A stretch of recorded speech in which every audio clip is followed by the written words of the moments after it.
Hello everyone, welcome to the Belt and Road Face-to-Face.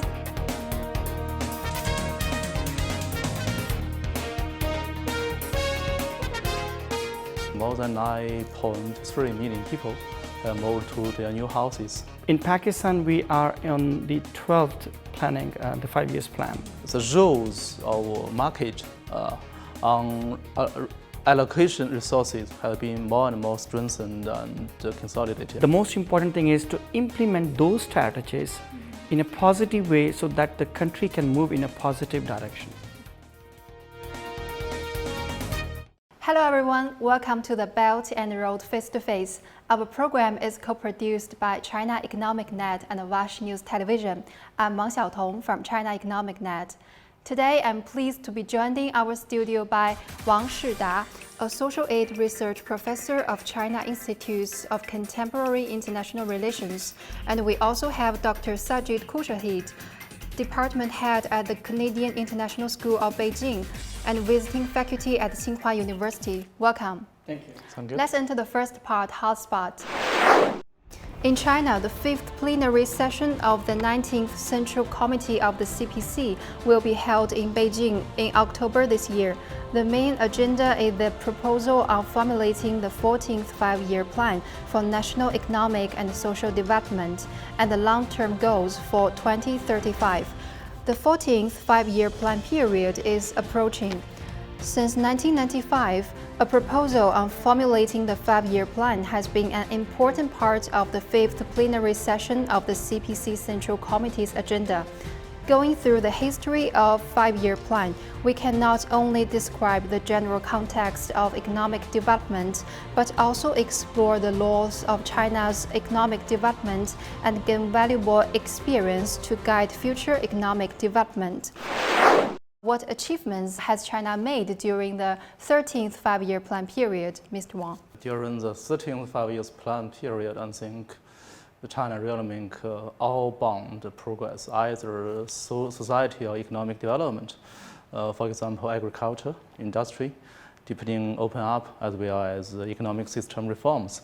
But talk about the people's livelihood, because it is the most important thing for the party and for the whole country, for the government. I think it is poverty alleviation. You see that up till now, I think the 13th 5 years plan for poverty alleviation already, I think, completed. It is said that I think more than 9.3 million people have moved to their new houses, and they moved out of the places or even mountains with harsh living conditions. It is said that 9.2 million people, which is most of the people who get relocated, already get out of the poverty because of relocation. It is said that I think in the future, the main focus of poverty alleviation will be transferred to the project building, like the building their house, to the following support of the relocated people's livelihood. Dr. Sajid, as a Pakistani living in China, what improvements observed by you during the 13th five-year plan period, especially in citizens' life? The 5 years plan mainly is important for all kind of nations and the development of those. If you look at the previous 13 5 years plan, that was really tremendous changes has been developed into China all around the places and provinces. And that's why, like the 14th upcoming 5 years plan, starting from 2021 to 2025, is purely they're trying to implement the policies about the international, the collaboration, and finding the domestic as well as international the attention. The President Xi also pays a very special importance and attention towards the economic development of China, and this is what the reason is. Like Chinese good governance, it's really one of the best examples of implementing those previous 13 5 years plan, and this is going to be the 14th one, and the similar kind of plans we do have in Pakistan, and we started in the planning and commission. In Pakistan, we are on the 12th planning, the 5 years plan, and I think personally that we being as Pakistani and the government should learn from the Chinese governance that how they implement those 5 years plan and strategies for the development for the entire nation, for the development for the citizens, especially the senior citizens, and for the development for the not only the domestic economy as well as the international the attentions towards. So I think I strongly agree with that. The Chinese 5 years plan, and if we compare with the Pakistani 5 years plan, we need a little bit kind of improvements there. The most important point is that making 5 years plan on papers is something, but the most important thing is to implement those strategies in a positive way so that the country can move in a positive direction. Besides the implementation you just mentioned, what are the other differences between Pakistan's 5-year plan and China's? Like in Pakistan, the government is for 5 years. If, for example, this is the 5 years plan starting from 2021 in Pakistan till 2025, and this PTI government already, they finished their first 2 years, and this is they are in the 3rd year. And in case like the next election after 5 years, the government changed. So the new government, they might change those policies. But I think it should be like the good policies will go on as it is in the same pace, which is like, as I mentioned, it's for the betterment for the nation, for the country, for the development, for the GDP. But the things that needs to be improved, that has to be modified. But I think this is really an important thing. So, but in Chinese, like if you're making comparison, Chinese government is working for a long time. I mean, at least 10 years time. So they have a sufficient time not only to implement it, and even they can find out the results. And those loopholes, they can cover up for the next 5 years plan. So there is a lack of continuity in Pakistan's policy. That's the main point, yeah. Okay. Mr. Wang, how do you appraise China's implementation of the 5-year plan? The implementation of Chinese 5 years plan, I think, is, frankly speaking, my personal opinion, is very good. Why? I think because under a very strong leadership of the CPC party. And I think another thing I would like to mention is that, like my friend in Pakistan mentioned, I think the Chinese 5 years plans is not purely economic or social development plans. It did set some kind of goals or strategies or plans for economic development. But I think even more important is that the plans involved a lot on the economic system reforms. Because you see, Xiaotong, you know that in the past 5 years, a lot of media reports like Renmin Zhibao, like a lot of see that deepening reforms, more opening up, and the so-called socialist economic market economy. This kind of word means what? I think that means economic systems. So that with implementing of this kind of 5 years plans, up till now I should see that the roles of market on allocation resources have been more and more strengthened and consolidated. I think that is even more important because when we talk about development, I think system lays the basis, and then we will talk about what we can do to make the economy develop more, even faster or quicker. Yes. Pakistan is a kind of country which is full of natural resources. And if we utilize those natural resources effectively and properly, I think any kind of the 5-year plans, that could be really, really a positive way to implement. And secondly, with the collaboration of the CPAC, because we are in the second phase of the CPAC, and the modernization and establishment of lots of small and medium industries, and the second phase in particular, that they are working on the establishment of the special economic zones. They are working on the trail, like the track systems, the infrastructures, the hub port in Gwadar. That's basically the part of the Chinese, and also, and so there. I mean, there's so many things that the China, even they are helping Pakistan in order to implement all of these things. But the point is that we have to take care of these things. That how we are utilizing those natural resources, and how the second phase of the CPAC can really contribute. I must say one thing, the Chinese ambassador in Pakistan, Yao Jin, he's recently is about to come back to China, outgoing ambassador, and this week the president of Pakistan awarded him Hilal-e-Pakistan. It's really an honor for him. Why? Because he did lots of contribution and boosting the relationship between Pakistan and China, and in particular for the CPEC development. That's why the Pakistani people, we are really thankful to him, and he made a very strong ties between these two countries. So these kind of, the things that really helps in order to implementation of those plans and strategies. Yes. We've talked about so many differences between China and Pakistan implementation. Do you think that China's experience can be adopted by Pakistan? We should learn from the Chinese good governance. And to some cases, like in our government, not only this government, in the previous governments, some of the policies are not on the right track. So this is what the thing that we need to learn from the Chinese government. The things which are on the right track, which is for the development and the betterment for the people, for the society, for the economy, and to boost the image. Now look at the Chinese image right now in the world. During the pandemic time, the Chinese government and the people, how they worked, that's really, really an amazing thing. And I spent all of my pandemic time in China, in Beijing. I was here since January.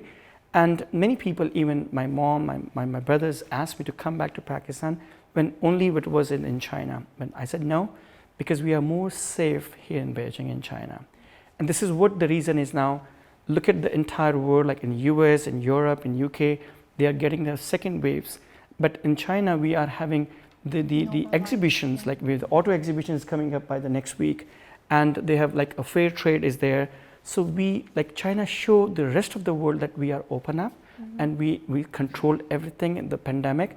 So these are the good governance examples. And I think not only Pakistan, the whole world should learn from China. Thank you.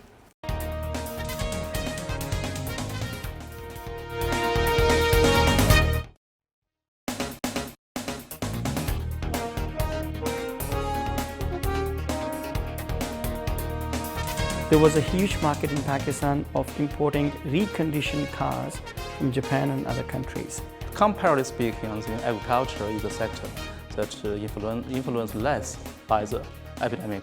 More than 7,500 motorcycles purchased by every day. Industrialization or industrial cooperation, it is the established goal of the CPEC. In China, if we're talking about Pakistan and China, we have almost more than 14 chartered flights.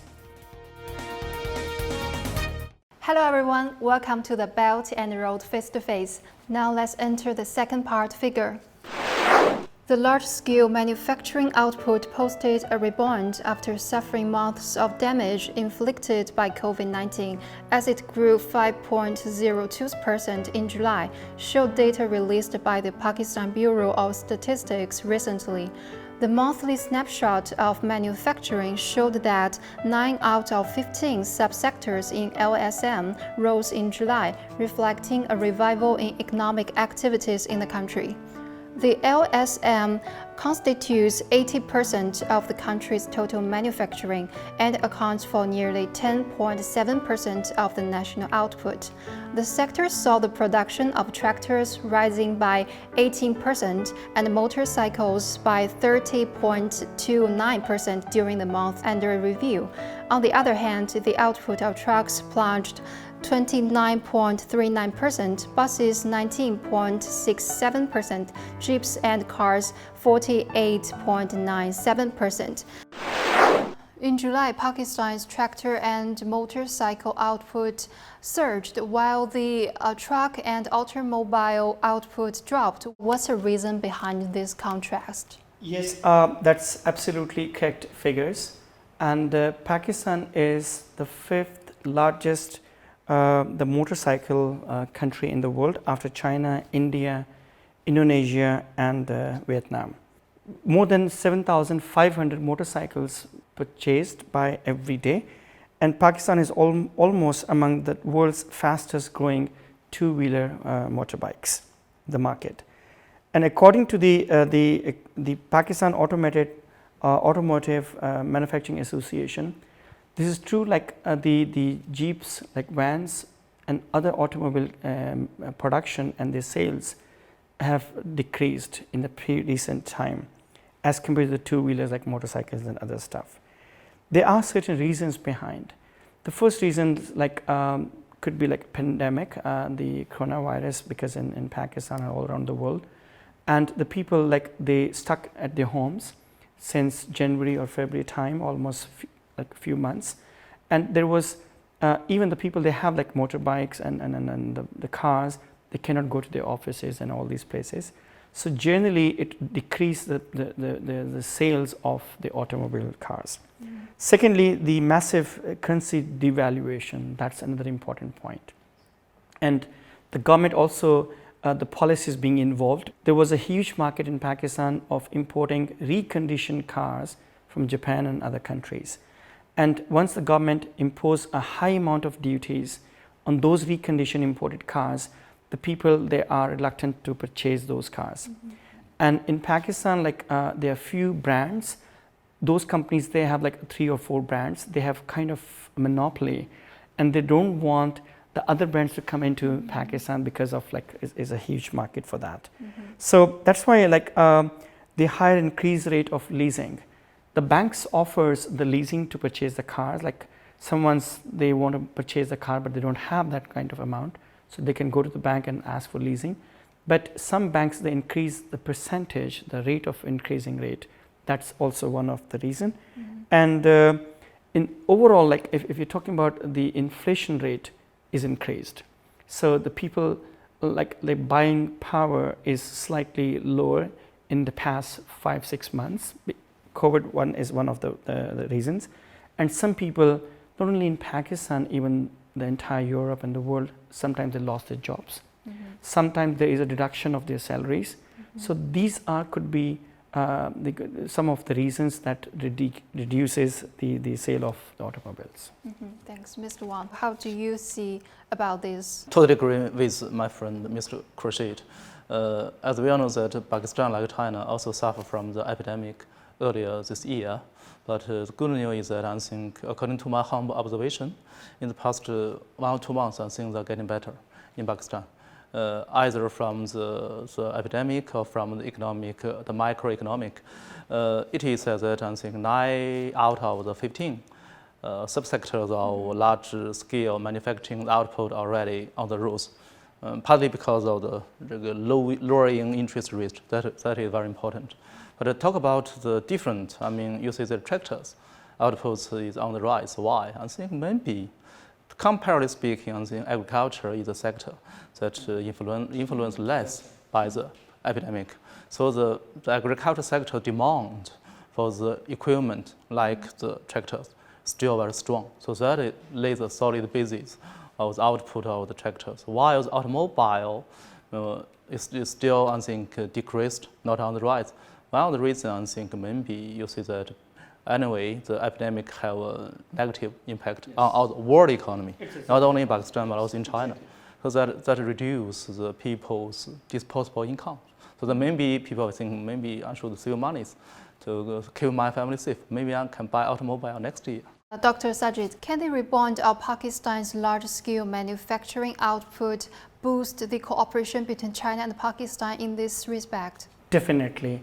Because as we discussed, like we are in the second phase of the CPAC, and the second phase of the CPAC is establishment of the special economic zones in the long run, and also in terms of agriculture and the economy to boost. And if you're talking about the large-scale industries, definitely they're having a huge impact. And there was a news I was reading on newspaper yesterday that after the COVID, now the Pakistani situation is much better. And we have hardly few cases of death, like 4 or 5 per day, as compared to our neighboring countries. And because it's a very smart, good policies by the government. And Imran Khan's vision is to work on one side. We cannot go for the complete lockdown, even on the peak time, smart lockdown. And we cannot afford the complete lockdown, so we go for the smart lockdown. And we open up some of the industries. Now in Pakistan, the schools are open. And there was a news yesterday, the hotel industry, there's a lot of demand, and the hotels industry, they took lots of loan from the banks. That shows that this kind of industry is boosting now, and they are coming because there's a huge, like last year's declared the tourism year in Pakistan, and all over the world, like the people, they come across the northern area of Pakistan. Similarly, the airline industry is a lot, that lots of Pakistanis that wanted to come back to the home country and they wanted to go back to the other countries. In China, if you're talking about Pakistan and China, we have almost more than 14 chartered flights. They're almost coming like every month and bringing the Pakistani people who are working in China. And similarly, they're taking Chinese people, those who are working, they're around more than 90,000 Chinese, they're working and living in Pakistan because there are lots of CPEC projects. And this is what the reason is that on some scales, yes, we lost some of the productions of like the construction industries because everything was stopped. And we lost some other kind of the things. So, but gradually, I'm hoping that gradually we are covering all of these things, and very soon we will cover up. Like in China, they cover up very quickly, in fact, because of pandemic. Yes, Mr. Wang, what's your opinion on this question? Yes, I also believe that the rise of the LS large-scale manufacturing in Pakistan really provide a more favorable environment for our economic, especially industrial cooperation. As my friend rightly pointed out, is that nowadays CPEC already entered the phase 2. The phase 2, we use a word like a period of high quality development. Yes. That means we focus on industry, agriculture, as well as the social welfare or local people's livelihood. But frankly speaking, if we talk about the most important livelihood, social livelihood very important, agriculture very important. But to me, I think industrialization or industrial cooperation, it is the established goal of the CPEC, and it also the key, in my humble opinion, to the Pakistan's 100% industrialization, as well as the key of the Pakistan's economy takeoff. So that I think really good news, because in July, the rise of the output of the Pakistan large-scale manufacturing definitely is a very favorable environment for the potential of future cooperation, industrial cooperation between our two countries. We all know that the Largescale special economic zone already been started, so that everything's ready, and let's see what will happen in the next few months. Thank you.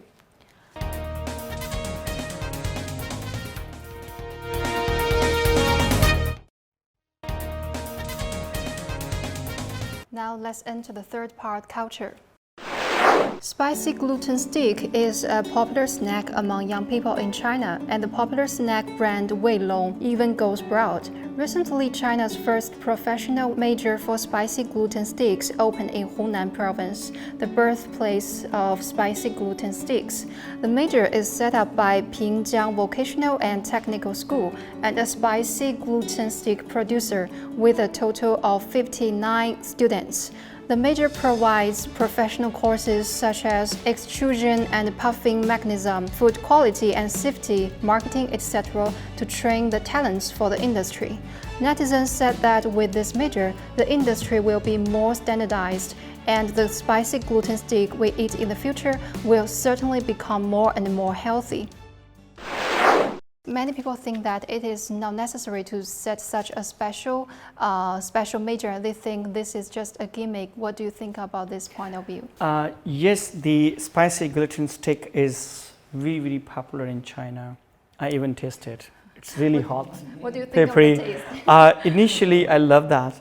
But if you eat a little bit more in quantity, that's a big problem. Yes. That's a big problem. My kids, they love it because it is a bit spicy. And if you look at like it's originally originated actually in Pingjian County in Hunan province, and in 2016 its sale is about 60 billion yuan in China, and even the people all around the world, they order these things online because the ingredients including the wheat flour, like salt, spicy, and very special chilies. So it tastes good. But initially, when the people, they started a huge amount of the sales of this, and finally the kids, like they love those, I mean, the people who love spicy things. But when they eat in a big quantity, that started different problems. That's why the local authorities and the government itself, they started to reduce its kind of production, because they have like the sore throat problems and diarrhea kind of these things. And that's why, like overall, But still in majority of the areas, not in big cities, I guess, majority of the cities, there still is a huge demand of the gluten steak there. Yes, yes. Mr. Wang, what's your opinion on this question? I think in Chinese it calls 辣条. Yes, Okay. yes, a very interesting food. I think I should say that. My personal opinion is that I support to open up this kind of specific major. Why? Like Mr. Khurshid already mentioned, frankly speaking, in the past 10 years, I think 辣条 or spicy sticks get more and more popular, especially among the young people. But frankly speaking, in order to, for the producers, in order to get more beautiful color and the more tasty taste, frankly speaking, some producers, especially in the rural areas, they use a lot of additives. This kind of additives maybe not so good for health, even cause some kind of very serious diseases. So that I think we have some kind of this kind of report. With time going by, some of the problem get resolved, but some are still there. So my personal opinion is that with the opening up of this kind of specific major, at least we have a kind of platform to let the producer know how to rightly make the spicy stick, and even good, I think, for the standardization of this kind of product. Because if the market, what should I say, hugs the 辣条 or the spicy sticks, that means it is reasonable. So that we cannot get rid of these things from common people's life. I think there should be some kind of standard procedures should be defined for those manufacturers, should be hygienic environments, and they can modify the ingredients. So instead of like totally stop this kind of production, they should have a proper standards that may not be harmful for the health. So especially the young people, like they love it.